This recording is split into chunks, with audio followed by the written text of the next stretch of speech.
ரொம்ப நாள் கழிச்சு அலாரம் வச்சு கரெக்டாக 6 மணிக்கெல்லாம் எந்திரிச்சிட்டேன். ஃபஸ்ட்டு வந்து ஜூன் 16th அப்போ தான் ஸ்கூல் ரீஓப்பன் பண்ணுறதா சொல்லியிருந்தாங்க. அதுக்கப்புறம் ப்ரீபாண்ட் ஆகி ஜூன் 9th வந்து ஓப்பன் பண்ணுற மாதிரி சொல்லிட்டாங்க. ஃபஸ்ட் டே ஸ்கூலுக்கு போகும்போது புது பேகு, ஸ்நாக்ஸ் பாக்ஸு, புது ட்ரெஸ்லாம் போட்டுட்டு போனால் அவனும் கொஞ்சம் இன்ட்ரெஸ்ட்டாக போவான்னு சொல்லிட்டு அவனுக்கு பிடிச்ச மாதிரி ஸ்கூல் பேகு, அதுக்கப்புறம் ட்ரெஸ்ஸஸ்லாம் ஆர்டர் பண்ணியிருந்தேன். ஜூன் 16th தானே ஸ்கூல் ஓப்பன் பண்ணுறாங்க, சரி ஜூன் ஃபஸ்ட் வீக் ஆர்டர் பண்ணால் கரெக்டாக இருக்கும்னு சொல்லிட்டு ஃபஸ்ட்டு வீக் இந்த பேகு, ட்ரெஸ் எல்லாம் ஆர்டர் போட்டிருந்தேன். திடீர்னு ப்ரீபாண்ட் ஆனனால இன்னும் வந்து எங்களுக்கு அதெல்லாம் டெலிவர் ஆகலை.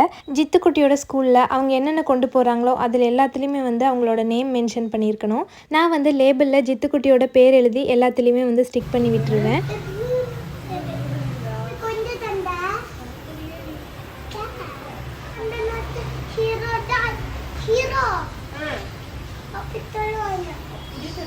எப்பயுமே அவனோட ஸ்கூல் பேக்கில் ஒரு செட்டு ட்ரெஸ்ஸும் கர்ச்சீஃபும் வந்து லேபிள்லாம் ஸ்டிக் பண்ணி ஒரு ஜிப்லாக் கவரில் போட்டு வச்சுருவேன். தண்ணி ஏதாவது சிந்தினா கூட நினையாது. கூடவே ஸ்நாக்ஸ் பாக்ஸு, ஒரு டவலு, வாட்டர் பாட்டிலு, டைரி இதெல்லாம் வச்சு கொடுத்துருவேன்.